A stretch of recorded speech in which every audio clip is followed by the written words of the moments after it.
Bueno, vamos a empezar a corregir las cuestiones de dinámica. La primera dice, comentar la frase, el movimiento de un cuerpo siempre tiene lugar en la dirección de la fuerza resultante. Bueno, pues eso no es cierto. El movimiento de una partícula viene determinado por las condiciones iniciales. Si el movimiento se produce a partir de un cuerpo que inicialmente está en reposo y sobre él aplicamos una determinada fuerza, pues entonces sí, el movimiento tendrá lugar en la dirección de la resultante. Por ejemplo, yo tengo un objeto situado sobre una mesa, ¿verdad? Y si yo dibujo el objeto y solo hago una fuerza en esta dirección, luego tendríamos naturalmente el peso, la normal. La suma de todas esas fuerzas, el peso y la normal, se van a anular y me va a quedar solo la fuerza F. Bueno, pues el movimiento sí que se va a producir en la dirección de la fuerza F si inicialmente el cuerpo estaba en reposo. Ahora bien, cuando yo lanzo un objeto en un tiro parabólico, pues, por ejemplo, en este caso, pues la fuerza que está actuando durante todo el trayecto, única fuerza y por lo tanto resultante, es el peso. Sin embargo, la dirección del movimiento va siendo tangente a la trayectoria y por lo tanto, pues, como tengo una velocidad inicial, pues no se produce ese movimiento en la dirección de la fuerza resultante. O un movimiento circular uniforme, ¿vale? En el movimiento circular uniforme hay una fuerza que apunta hacia el centro de la trayectoria y eso implica que el movimiento es perpendicular a la fuerza. Esta es la velocidad y la fuerza es esta. Así que el movimiento de un cuerpo siempre tiene lugar en la dirección de la fuerza resultante, pues es una falsedad. ¿De acuerdo? Depende de las condiciones iniciales. Segunda pregunta. Segunda cuestión. Comentar la frase, si una partícula se mueve con velocidad constante, no actúan fuerzas sobre ellas. Bueno, si la partícula describe un movimiento rectilíneo uniforme, la resultante de las fuerzas es la que tiene que ser cero. Eso puede ser porque no actúa ninguna fuerza sobre la partícula o puede ser porque la suma de todas las fuerzas es cero. Así que no es necesario que no actúen fuerzas. Lo único necesario es que la suma de las fuerzas sea cero. Luego, cuestión 3. Comentar la frase. La fuerza con que la Tierra atrae a una manzana es mayor que la fuerza con que la manzana atrae a la Tierra. Bueno, pues las dos fuerzas tienen el mismo valor en módulo, tienen la misma intensidad y la misma dirección. Lo que cambia es el sentido, ¿verdad? Y sobre quién se aplican. Esto es lo que dice la tercera ley de Newton. El efecto que producen las dos fuerzas iguales sobre la manzana o sobre la Tierra, la aceleración que les comunican va a ser diferente en función de las masas de cada una de ellas. La fuerza partido por la masa de la manzana va a ser una aceleración que va a coincidir con la aceleración de la gravedad y la fuerza dividido por la masa de la Tierra va a dar una aceleración mínima. De hecho, en teoría teníamos un ejemplo relativo a esto. Así que pues esto es falso, ¿no? Las dos fuerzas son iguales en módulo.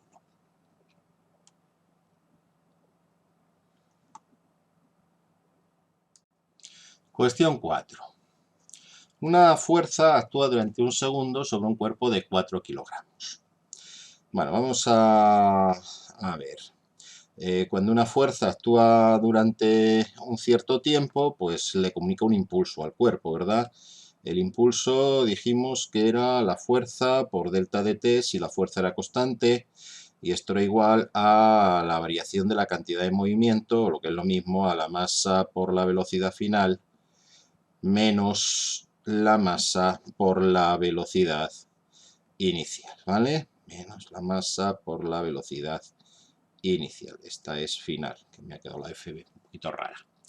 Vale, entonces estas son las expresiones que tendríamos que manejar para resolver esto que nos dice. El primer caso, vamos a escribir aquí primero, me dice que una fuerza actúa durante un segundo. La fuerza F actúa durante un segundo sobre un cuerpo que tiene una masa de 4 kilogramos y bueno, eso hará que adquiera una velocidad final que no sé cuál será. Voy a decir velocidad final del cuerpo de 4 kilogramos, ¿vale? Y luego dice la misma fuerza, segundo, La misma fuerza actúa durante 4 segundos sobre un cuerpo de 1 kilogramo y eso va a producirle una velocidad final a la que le voy a llamar velocidad final del cuerpo de 1 kilogramo. Bien, pues si dividimos ambas expresiones entre sí, o mejor, si despejamos la fuerza de la de arriba, pues me queda que la fuerza es 4 veces la velocidad final del 4 y sustituimos abajo, sería 4 veces la velocidad final del cuerpo de 4 kilogramos por 4, igual a una vez la velocidad final del cuerpo de 1 kilogramo. Es decir, el cuerpo de 1 kilogramo adquiere una velocidad que es 16 veces mayor que la que adquiere el cuerpo de 4 kilogramos. Con lo cual es evidente que no se producen los mismos efectos, ¿no? El cuerpo de 1 kilogramo pues sufre un aumento de velocidad mucho más notable que el cuerpo de 4 kilogramos. Estamos suponiendo en ambos casos que las velocidades iniciales eran 0, ¿vale? Que estaban en reposo. Bien, vamos con otra cuestión. Dice, sobre una masa m actúa una fuerza F que le produce una aceleración A. Vale, pues supongamos que esta es la fuerza F que está produciendo el cuerpo una aceleración A. Esa aceleración A, ¿cuánto valdrá en módulo? Pues el módulo de la fuerza, ¿verdad? Partido por la masa del cuerpo, que no me dice cuál es, pues m, ¿no? Eso sería para esa fuerza que actúa ahí. Dice, si actuasen dos fuerzas iguales formando un ángulo de 90 grados, es decir, esta fuerza y esta otra, que tienen el mismo módulo pero están formando un ángulo de 90 grados, dice cuál sería la aceleración A' que sufriría esa segunda masa. Vamos a trabajar en módulo, ¿vale? Pues será la suma de estas dos fuerzas, la suma de las dos fuerzas, pues es este vector, ¿no? Ese vector, ¿qué módulo tiene? Pues el módulo de ese vector será la raíz cuadrada de la fuerza 1 al cuadrado más la fuerza 2 al cuadrado. Como tenían el mismo módulo, la fuerza 1 y la fuerza 2, pues voy a poner simplemente raíz cuadrada de f al cuadrado más f al cuadrado, todo ello dividido por la masa del cuerpo. Dividido por la masa del cuerpo. ¿Y esto cuánto es? Esto es raíz de 2 veces f partido por m. Pero f partido por m era la aceleración, así que esto es raíz de 2 veces la aceleración que adquiría el otro cuerpo. Es decir, ¿en qué relación están los módulos de A y de A'? Pues el módulo de A partido por el módulo de A' estaría en una relación de 1 partido por raíz de 2. Esa sería la relación en la que estarían esos módulos, ¿no? O si preferís decirlo de esta otra manera, ¿no? Pues el módulo de A' pues es raíz de 2 veces el módulo de A, que se entiende mejor. Vale, pues vamos con la cuestión 6. La cuestión 6 dice que desde la misma altura se sueltan de forma simultánea dos objetos, el objeto A y el objeto B. Y dice que en el movimiento de caída sufren la acción del rozamiento del aire, que vamos a considerar constante y de igual valor en ambos casos. Dice, ¿qué cuerpo llegará antes al suelo si A tiene mayor masa? Vale, pues vamos a ver, este es el cuerpo A. Sobre el cuerpo A actuarán la fuerza de rozamiento y actuará el peso de A. Y aquí estará el cuerpo B. El cuerpo B tiene menos masa, dice que la fuerza de rozamiento es la misma, pero bueno, pues como tiene menos masa, pues el peso de B va a ser más pequeño, ¿verdad? Bueno, pues vamos a ver cuál sería la resultante en cada caso. En el caso A, la resultante, la fuerza resultante, vamos a llamar R, pues será el valor del peso, ¿verdad? Que es m por g, la masa de A por g, esto sería la resultante en el caso de A, menos la fuerza de rozamiento, que no sé cuánto vale, ¿no? Esa sería la resultante sobre el cuerpo A. ¿Cuál sería la aceleración entonces en el cuerpo A? Pues la masa de A por g menos la fuerza de rozamiento, que es la fuerza resultante, dividido por la masa de A. la masa de A se me va y esto es G menos la fuerza R partido por MA. Y sobre el cuerpo B, pues las mismas expresiones. La resultante de B será la masa de B por G menos la fuerza de rozamiento. Y la aceleración de B, pues sería entonces M de B por G menos la fuerza de rozamiento partido por la masa de B. Y esto será G menos la fuerza de rozamiento partido por la masa de B. Así que esta es la aceleración de A y esta de aquí es la aceleración de B. ¿Y cómo son esas dos aceleraciones? Pues la aceleración que adquiere A tiene que ser mayor que la aceleración que adquiere B. ¿Por qué? Pues porque este término que estoy marcando aquí en un bonito color verde, la fuerza de rozamiento partido por la masa de A, ese término es más pequeño en valor absoluto que este de aquí, al ser la masa de A más grande, ¿verdad? Entonces, si esto es más pequeño, le estoy quitando a G algo más pequeño y por lo tanto la aceleración A tiene que ser mayor que la aceleración B. Es decir, si el cuerpo A tiene mayor aceleración que el B, llegará al suelo antes. Así que llegará antes el cuerpo de mayor masa. El de mayor masa. Y el de mayor masa, pues era el cuerpo A, ¿no? Cuerpo A. ¿Vale? Cuestión 7. Dice, dibuja todas las fuerzas que actúan sobre la bola de corcho sumergida en agua mediante una cuerda fijada al fondo del recipiente. Bueno, aquí tengo el dibujo y vamos a intentar dibujar todas esas fuerzas. Vamos a ver. Por ejemplo, en morado voy a dibujar el peso de la esfera. El peso de la esfera de corcho tirará de la esfera hacia abajo, ¿vale? Por otro lado, la cuerda está tensa porque la bola intenta salir hacia la superficie, por lo tanto también habrá una tensión de la cuerda. Esa la vamos a pintar en un bonito color verde. Bien, pues tengo una fuerza que sería la tensión de la cuerda en un bonito color verde, ¿de acuerdo? Y por fin, esa bola está ahí quieta y tiene que haber una fuerza que tire de la bola hacia arriba, porque si no la bola se hundiría, ¿no?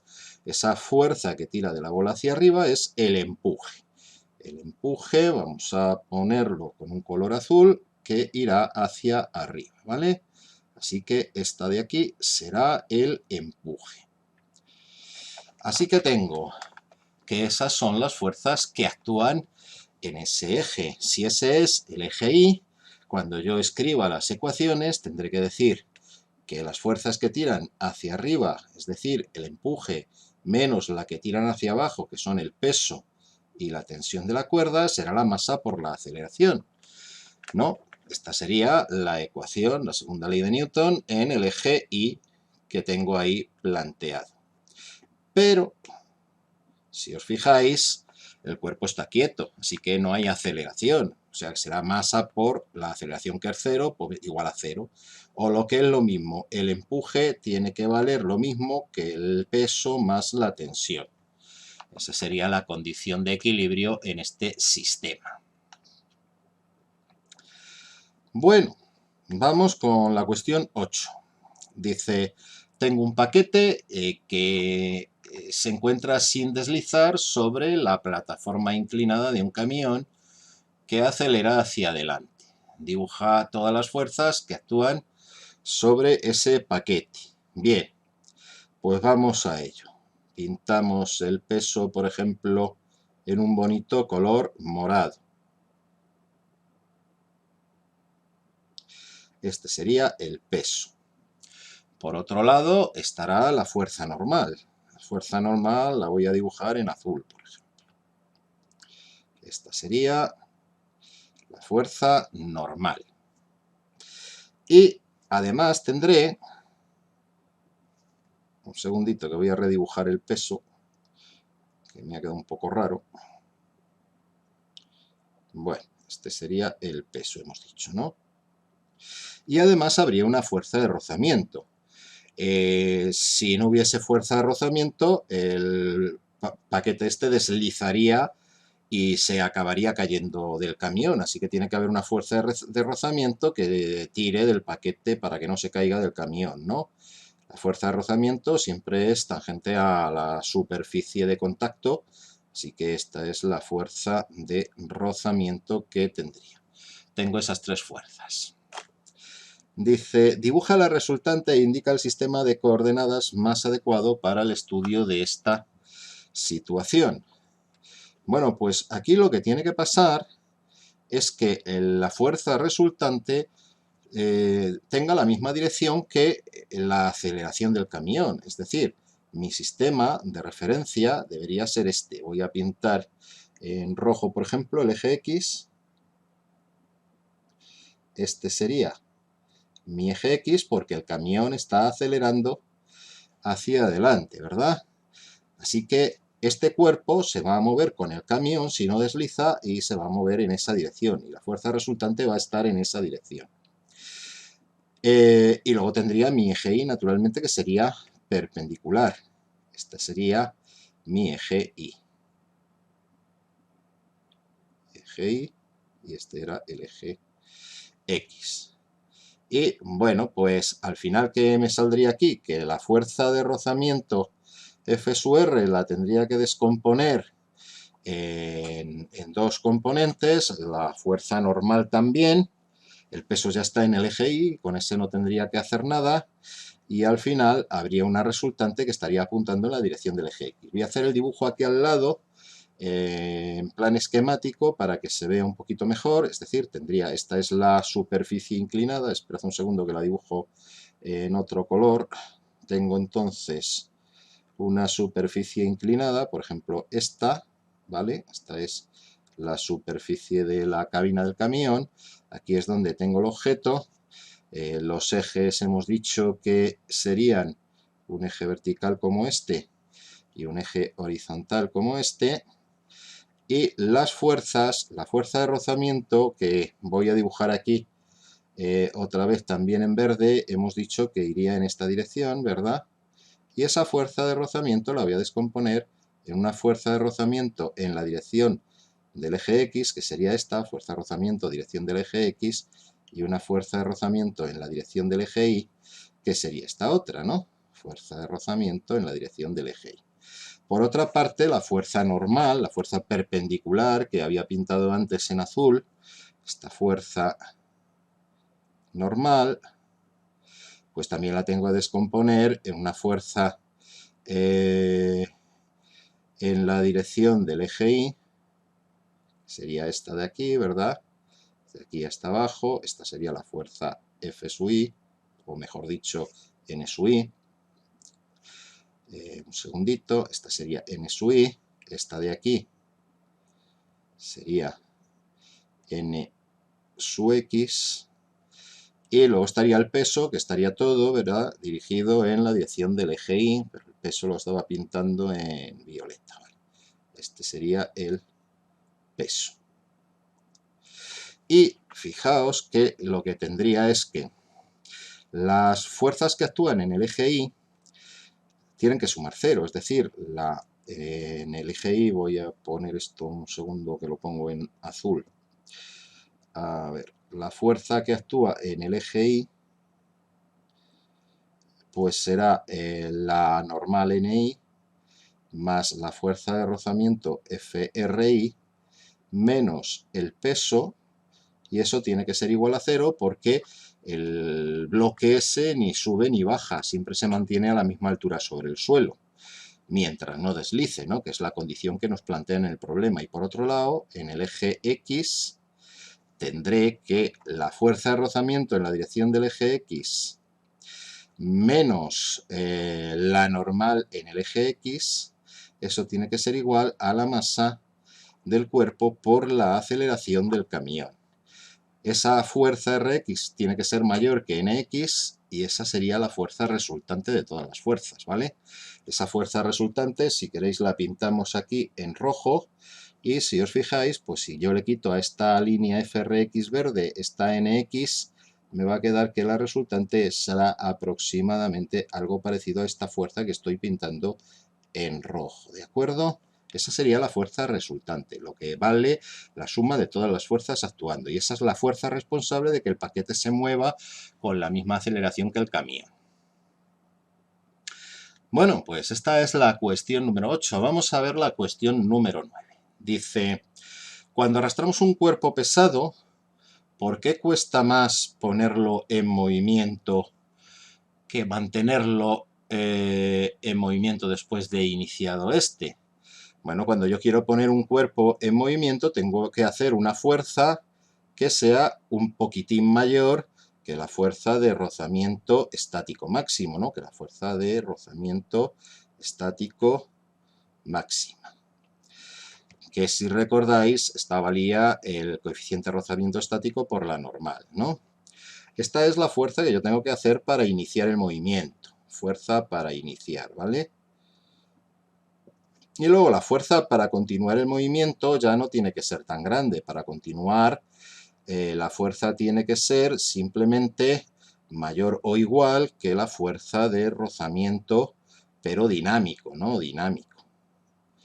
Y esa es mu dinámico por la normal. Y como ya vimos en teoría, el coeficiente estático va a ser siempre mayor que el coeficiente dinámico. Por eso la fuerza necesaria para mantener un cuerpo en movimiento es menor que la fuerza necesaria para iniciar el movimiento de ese cuerpo.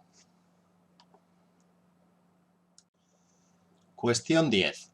Una fuerza de 55 newton, esta que tengo aquí, ¿verdad? Esta fuerza me dice que es una fuerza de 55 newton. Empuja un bloque que tiene un peso de 22 newton.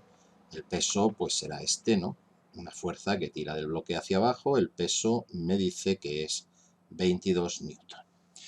Y dice que el coeficiente de rozamiento estático entre el cuerpo y la pared es 0,6. El coeficiente de rozamiento estático es 0,6. Bien, obviamente aquí habrá una fuerza de rozamiento, ¿vale? Esa fuerza de rozamiento, ahora hablaremos de si es estático o dinámico. La fuerza de rozamiento es la que intenta evitar que el cuerpo se despegue de la pared, que caiga hacia abajo, ¿vale? Bien. La pregunta es, ¿ese cuerpo que inicialmente estaba en reposo va a seguir en reposo? Bueno, para poder responder a la pregunta A, tendré que calcular cuánto vale la fuerza de rozamiento estático máxima, ¿verdad? Vamos a calcularlo. La fuerza de rozamiento estático máximo tiene que ser el coeficiente de rozamiento estático multiplicado por la fuerza normal. Pero ¿cuál es la fuerza normal? Esa no la he dibujado. Pues tiene que haber una fuerza normal que haga la pared contra el objeto, ¿no? Yo estoy empujando el objeto contra la pared. Si no fuera porque ahí está la pared, o si la pared fuese débil, el objeto atravesaría la pared. Y eso no pasa. ¿Por qué? Pues porque hay una fuerza, que es esta que estoy dibujando ahora, que es la fuerza normal, que empuja al objeto para que no atraviese la pared, ¿no? Y para poder resolver esto, pues tengo que plantear ecuaciones en el eje X y en el eje Y. En el eje X, las ecuaciones de la dinámica me dicen que la fuerza F menos la normal, pues eso tiene que ser 0, ¿no? Porque en el eje X no hay movimiento, ese cuerpo no va a moverse en la dirección del eje X, no va a atravesar la pared. Por lo tanto, la fuerza normal tiene que valer lo mismo que la fuerza F, es decir, tiene que ser 55 newton. Y ahora ya puedo calcular cuánto vale esa fuerza de rozamiento estático máximo, que sería el coeficiente 0,6 multiplicado por 55. Cogemos la calculadora y lo hacemos. Punto 6 multiplicado por 55, pues me sale que son 33 newton. 33 newton es la fuerza de rozamiento estático máximo. Bien, y ahora la cuestión es, la fuerza que tira intentando mover el objeto hacia abajo es una fuerza de 22 newton.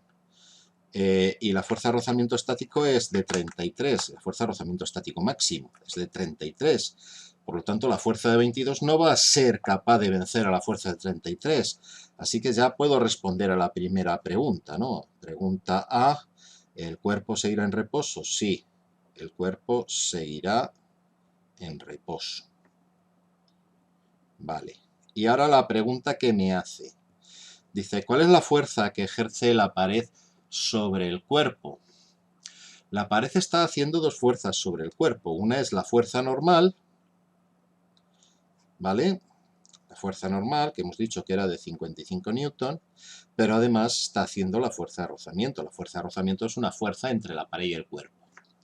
¿Cuánto vale la fuerza de rozamiento? En este caso, fuerza de rozamiento estático. Tened en cuenta que la fuerza de rozamiento estático va a ser la mínima necesaria para evitar que el cuerpo se mueva.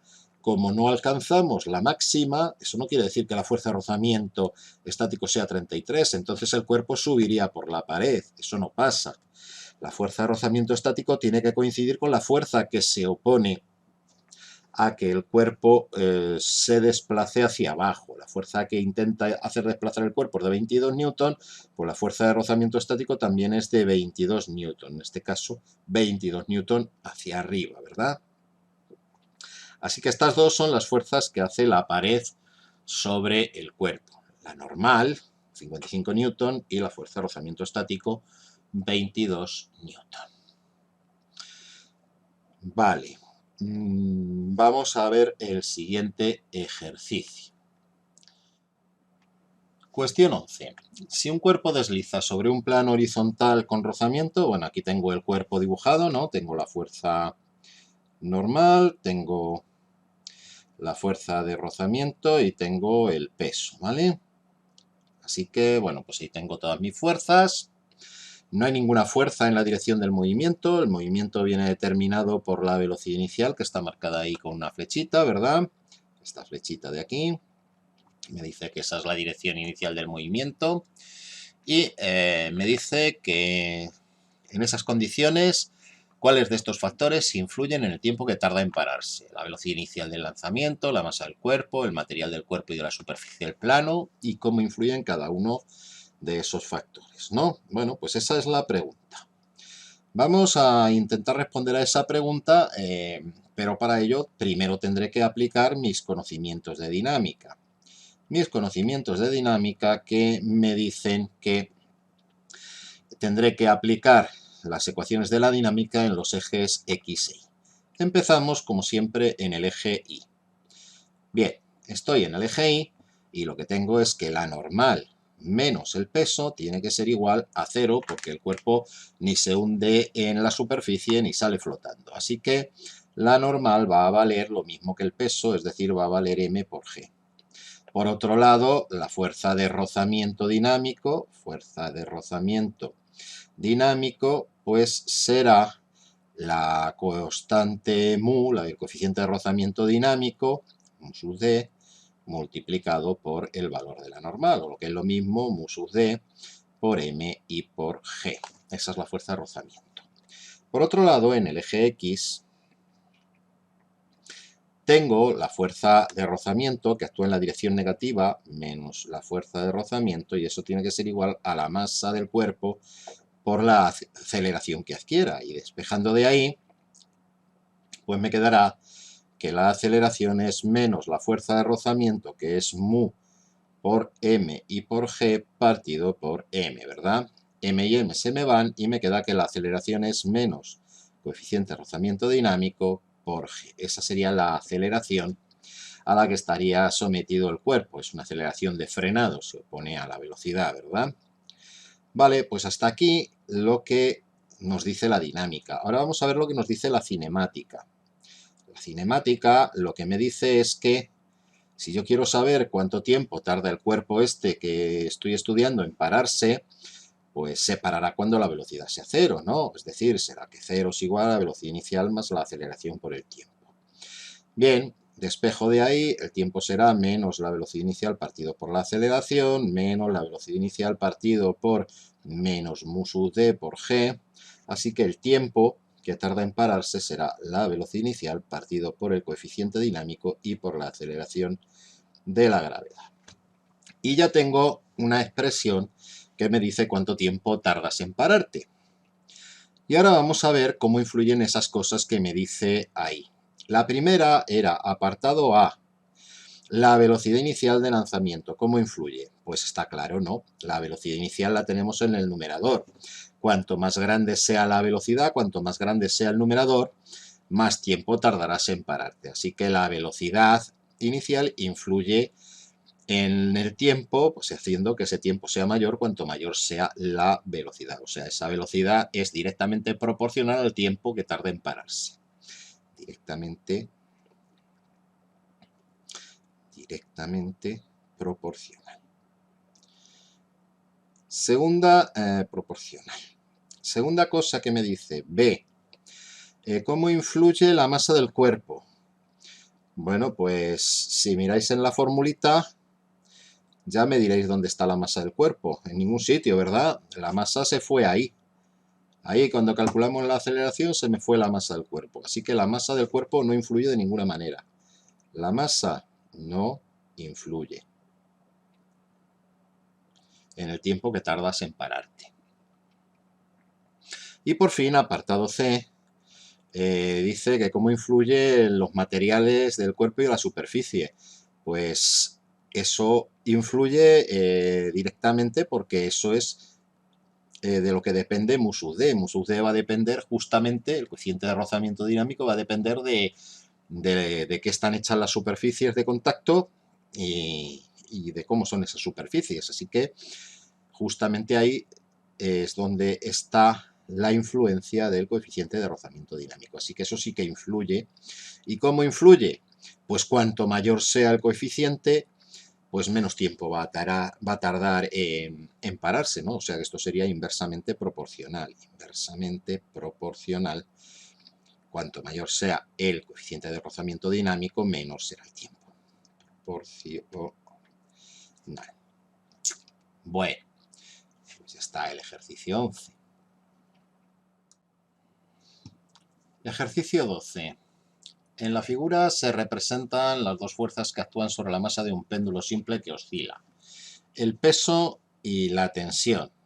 Bueno, pues este de aquí sería el peso, ¿verdad?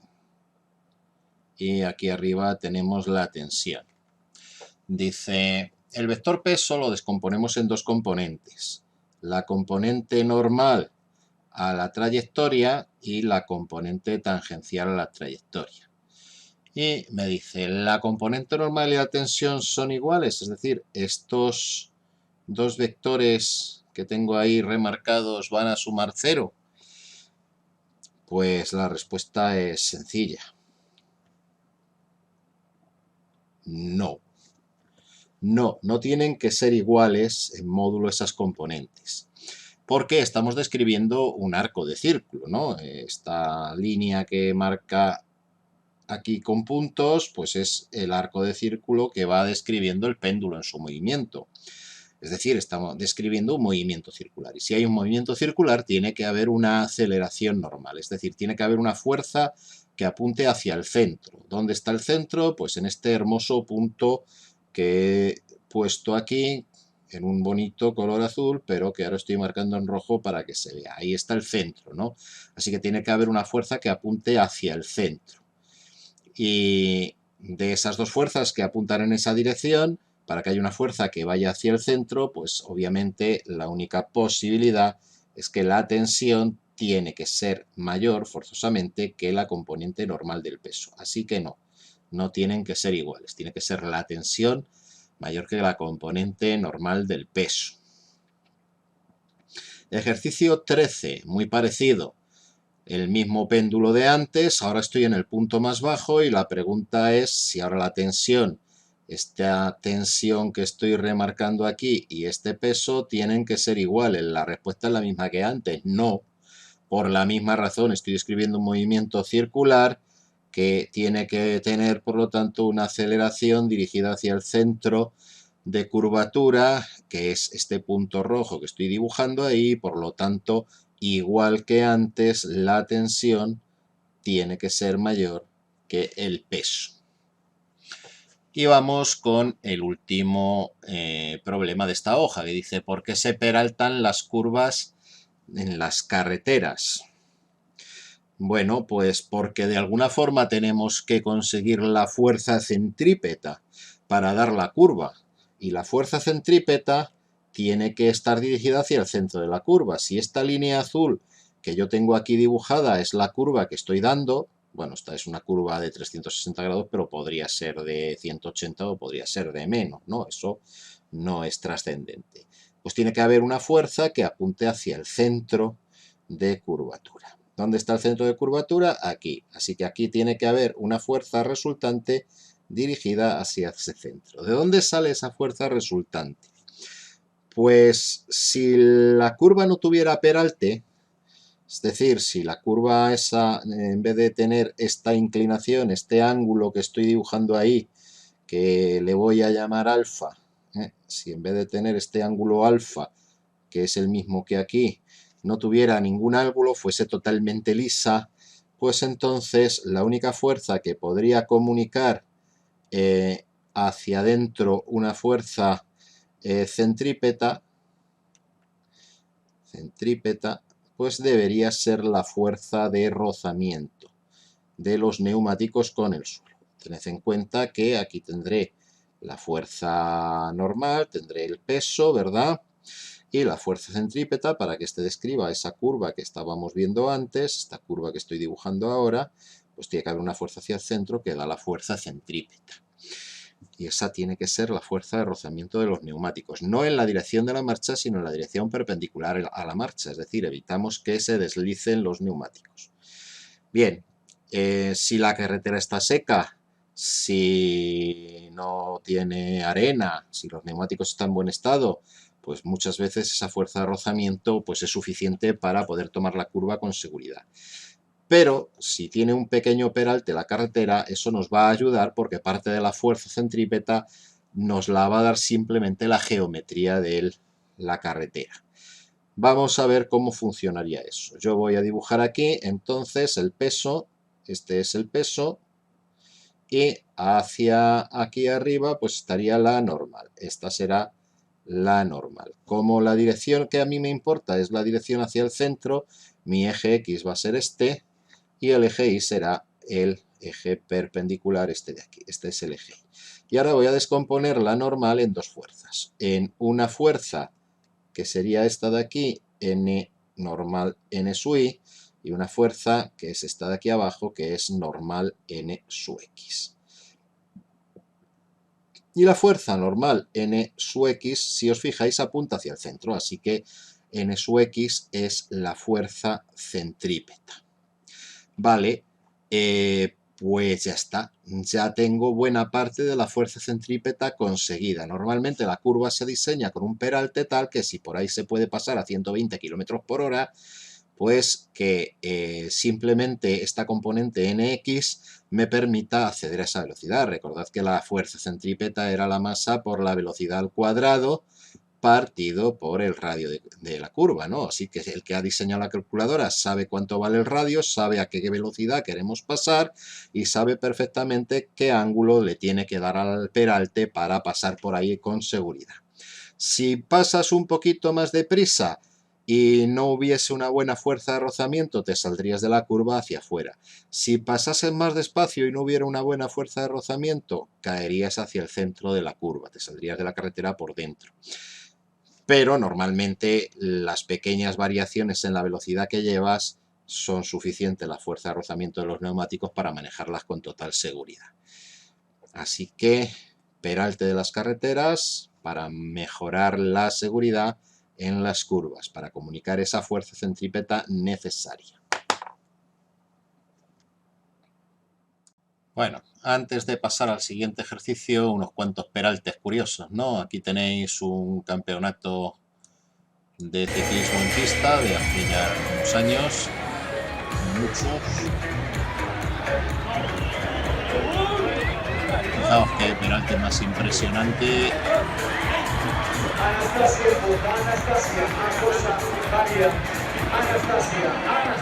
La estrategia que van siguiendo las corredoras. Esto es una vista de una pista peraltada, también de ciclismo en pista. Aquí tenéis el peralte del circuito de Estoy subido Daytona. en lo más alto que tiene este peralte Fijaos la del circuito inclinación de que Daytona. tiene.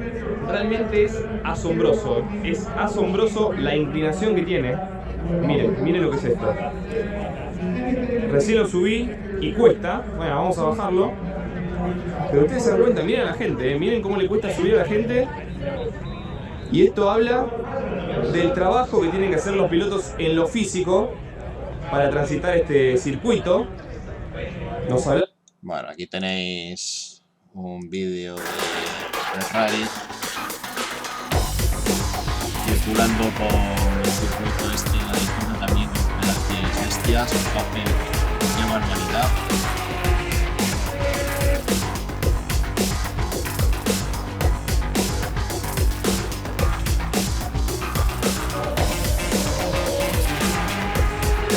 La inclinación, si tuviesen que tomar esa curva sin peralte, sería imposible y la fuerza de rozamiento no podría soportar la aceleración centrípeta necesaria. Así que, bueno, pues, con esto más o menos nos pasamos al siguiente vídeo, ¿vale?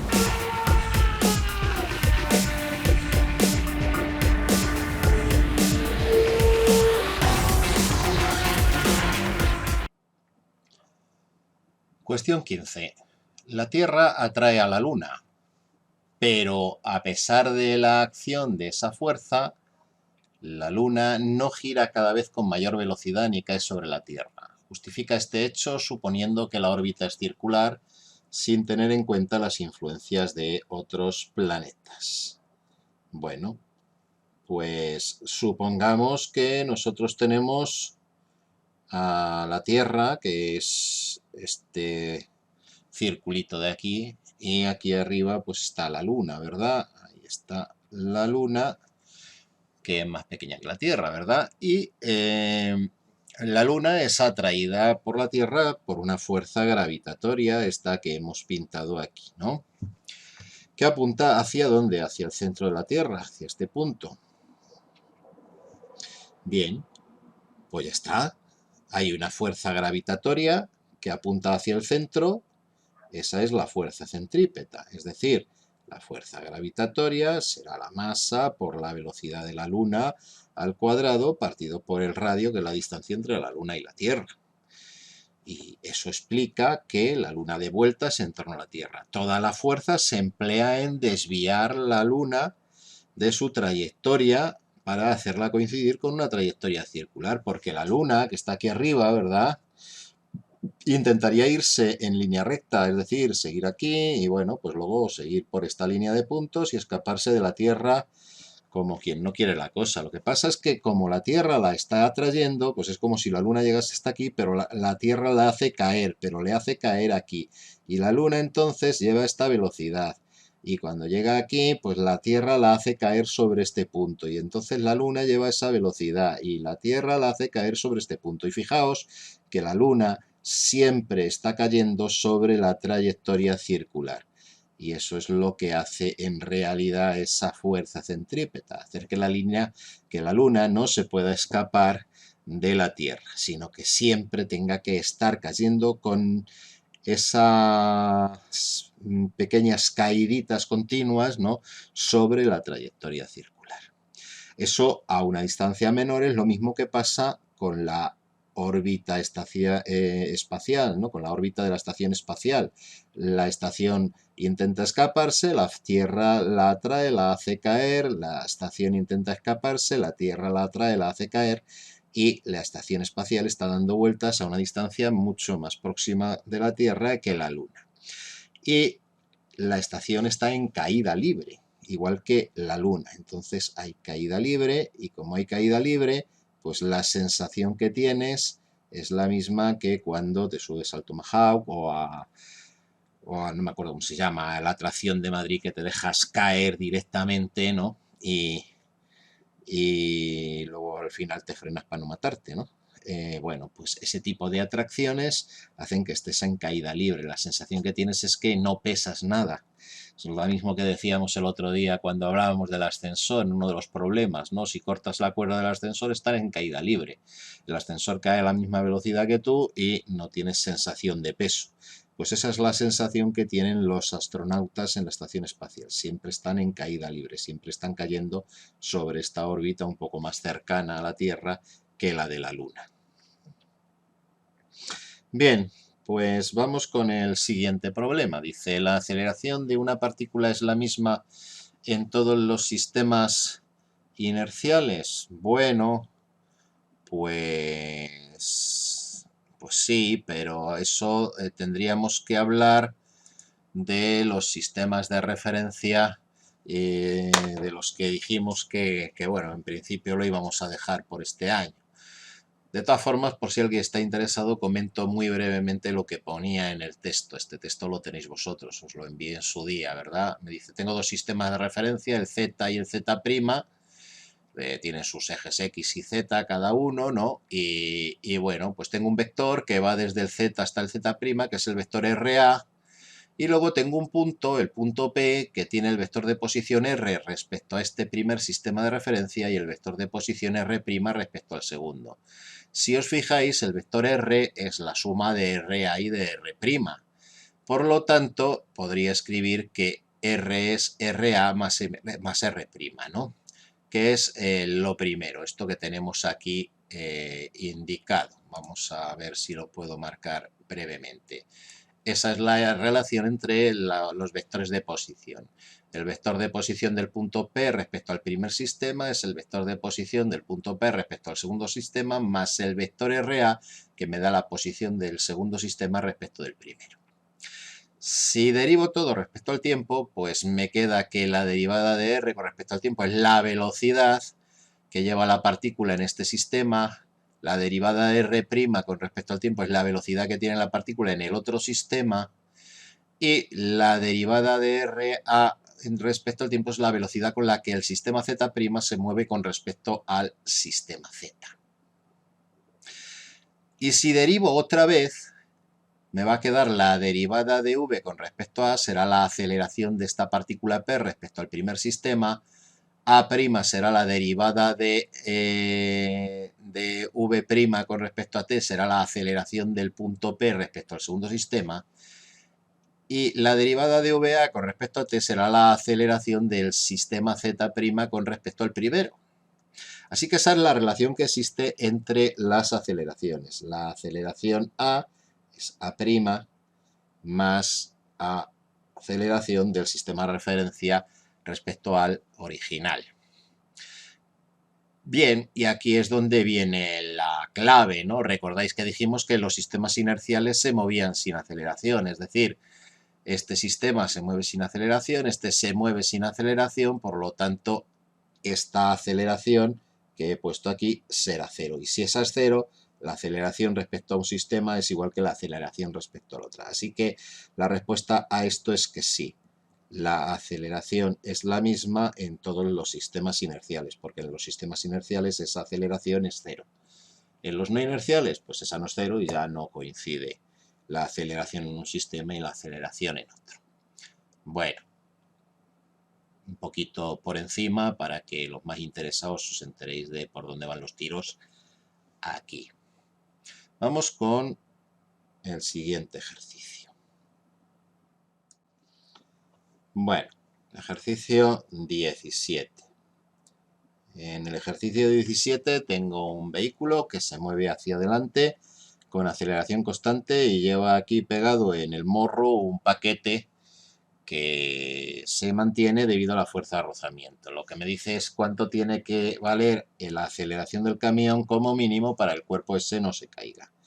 Bien, ¿qué fuerzas actúan aquí? Pues estará, por un lado, la fuerza normal, es decir, la perpendicular a la superficie de contacto entre el camión y el objeto, ¿no?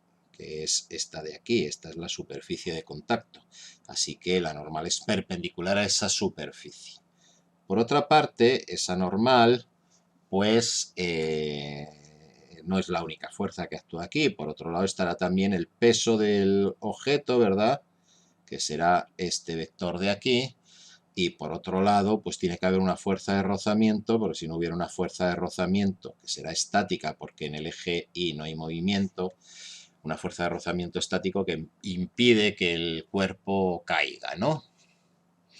Vale, pues esas son mis fuerzas. ¿Cuáles son mis ejes? Pues los de siempre, ¿no? Este será el eje X, que va en la dirección del movimiento, y el eje Y, que es este de aquí, en el cual pues no se debe producir movimiento, al menos ese es el objetivo, ¿no? Planteamos las ecuaciones. Voy a plantear en este caso primero la del eje X. La del eje X es que la normal, la única fuerza que actúa en la dirección del eje X, tiene que ser igual a la masa por la aceleración del camión. Vale, pues ya tengo la normal, la masa del cuerpo por la aceleración del camión. Y en el eje Y, lo que tendré es que la fuerza de rozamiento estático que tira hacia arriba menos el peso, pues debería ser igual a 0, ¿verdad? Así que, bien, como la normal es MA, la fuerza de rozamiento estático máximo será pues el coeficiente de rozamiento estático multiplicado por la normal, ¿no? Y bueno, pues eso es lo que tengo que sustituir aquí. La fuerza de rozamiento estático voy a poner la máxima porque me está preguntando la mínima aceleración, ¿verdad? Necesaria. Bueno, pues esto sería el coeficiente de rozamiento estático multiplicado por la normal, pero la normal era la masa por la aceleración, por la masa, por la aceleración, menos el peso, que es m por g, esto debería ser 0. Bien, ¿y cuánto tiene que valer entonces la aceleración al menos para que esto funcione, para que el cuerpo no se caiga? Pues despejando de aquí, las masas se me van, el g pasa al otro lado y me queda g partido por el coeficiente de rozamiento estático. Pues eso es lo que tiene que valer la aceleración del camión como mínimo. Y bueno, pues eso es una burrada. A ver si soy capaz de poner el coeficiente aquí. Mu E, ¿no? Coeficiente de rozamiento estático. Esto es lo que tendría que valer la aceleración del camión. Si la aceleración es menor, pues el rozamiento estático sería menor que el peso y el camión caería. Fijaos que con un coeficiente de rozamiento estático de 0,8, 0,9, que ya es mucho, tendríamos que acelerar a una aceleración mayor que la de la gravedad. Eso no lo hacen los camiones habitualmente, ¿no? O sea que la probabilidad de que el cuerpo caiga es muchísima. Tendríamos que tener un camión Fórmula 1 para conseguir mantener ahí el objeto. Misión imposible.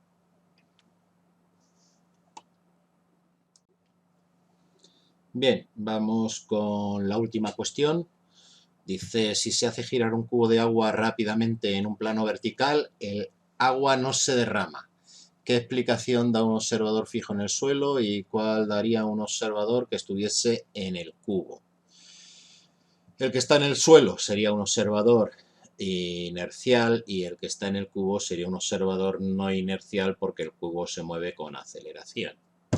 Bien, aquí tenéis un bonito vídeo donde pues hacemos el experimento en vez de con un cubo, con un vaso, ¿verdad? Le hacen un agujerito en un vaso, le ponen unos hilos, le echan un poquito de agua, bastante, y ahora se ponen a girar el vaso y vemos que el agua milagrosamente no se derrama, ¿no? ¿Pero por qué no se derrama? Pues por la fuerza centrípeta. Bien, veamos otro experimento. Cuando la chica esta se canse de darle vueltas al vasito, al final parece que se le ha caído un poquito al girar más lentamente, pues la fuerza centrípeta ya no va tan bien, ¿verdad? Y entonces pues decía que íbamos a ver otro experimento, a ver si lo localizo, que es este de aquí. Fijaos, es un juguete en realidad, donde pues tengo un disco más o menos hermético, en el interior del disco hay agua y lo que vamos a hacer es hacer girar el disco. Con lo cual este agua que ahora mismo está ahí abajo, pues por la fuerza de rozamiento con el disco va a ser arrastrada por las paredes y debido a la fuerza centrípeta, pues va a pasar esto que vais a ver.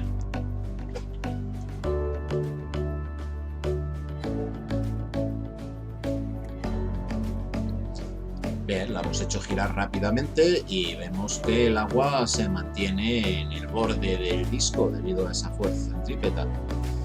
Es como lo de girar el cubo, pero con un cubo circular, ¿no? Todo está girando al mismo tiempo. Bien, vemos que según va frenando, o según lo va frenando él con el dedito, pues el agua vuelve a hacer caso a la ley de la gravedad, ¿verdad? Bien, pues eso es lo que nos dice en el ejercicio que intentemos explicar, ¿no? Bueno, el ejercicio me pide que explique lo que vería o lo que entendería un observador inercial, un observador que está en el suelo, ¿no?, viendo el cubo dar vueltas. Bien, sería esta parte superior del dibujo, ¿no? Vamos a pintar fuerzas. ¿Qué fuerzas actúan sobre el cubo? Pues sobre el cubo estará actuando la fuerza que tira, que es la tensión, y además estará actuando el peso, ¿verdad? O sea que tengo la tensión y tengo el peso, la voy a pintar en otro color, en verde por ejemplo, así que la tensión y el peso.